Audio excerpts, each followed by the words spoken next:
بسم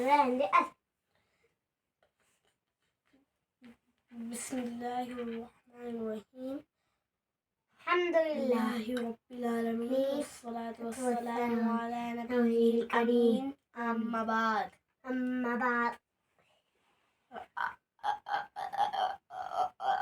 السلام علیکم، امید ہے آپ سب ٹھیک ہوں گے۔ آج ہم ایک اور کہانی لے کر حاضر ہوئے ہیں۔ اس کا موضوع ہے وہ بھی مسلمان ہو ہو گئی۔ ویڈیو شروع کرنے سے پہلے آپ کی گزارش ہوتی ہے، آپ نے سبسکرائب نہیں کیا ہو تو آپ سبسکرائب والا بٹن دبا کے سبسکرائب کر دیں۔ بسم اللہ الرحمن الرحیم۔ السلام علیکم ورحمۃ اللہ وبرکاتہ۔ الحمدللہ رب العالمین، الصلاۃ والسلام علی رسول النبی الکریم۔ آج کی کہانی یا واقعہ جس کا نام ہے پھر وہ مسلمان ہوگی۔ کہانی شروع کرنے سے پہلے ریکویسٹ ہے کہ اگر کوئی چینل پہ نیا ہے تو وہ چینل کو سبسکرائب کر دے تاکہ دوسری کہانی کی ویڈیو کی نوٹیفیکیشن آپ کو مل سکے۔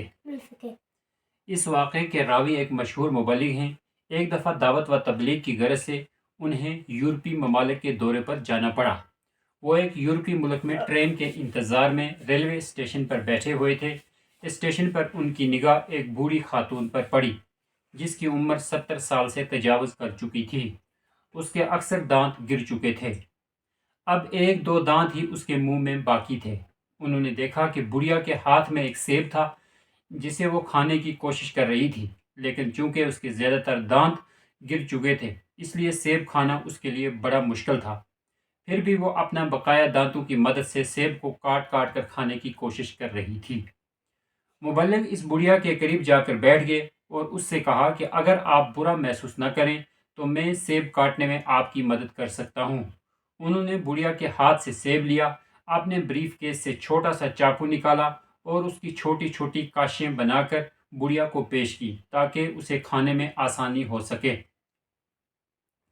بڑھیا نے اس اجنبی شخص کا اپنے ساتھ یہ حسن سلوک دیکھا تو اس کی آنکھیں چھلک اٹھیں اور وہ سسکیاں لے کر رونے لگی۔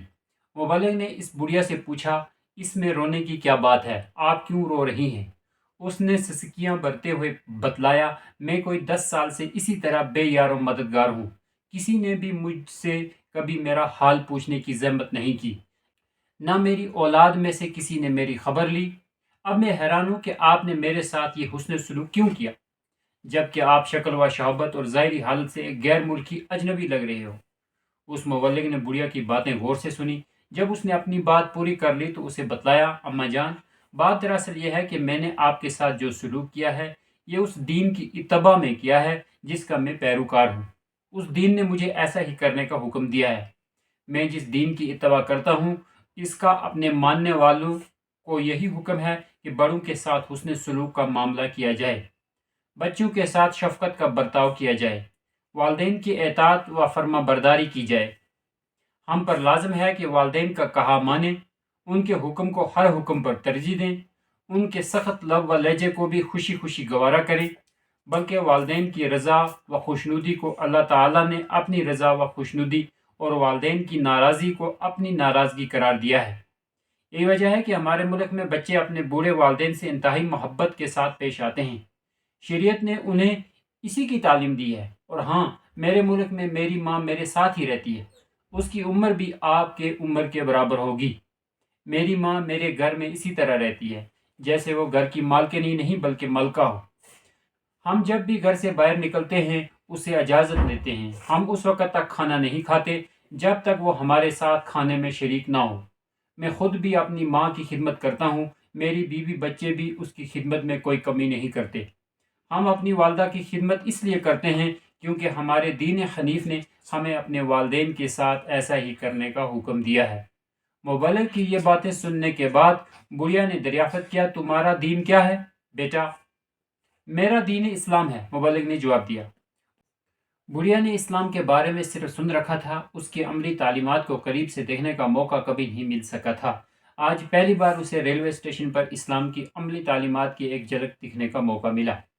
وہ اس مبلغ کے اخلاق و کردار اور بات چیت سے بہت متاثر ہوئی۔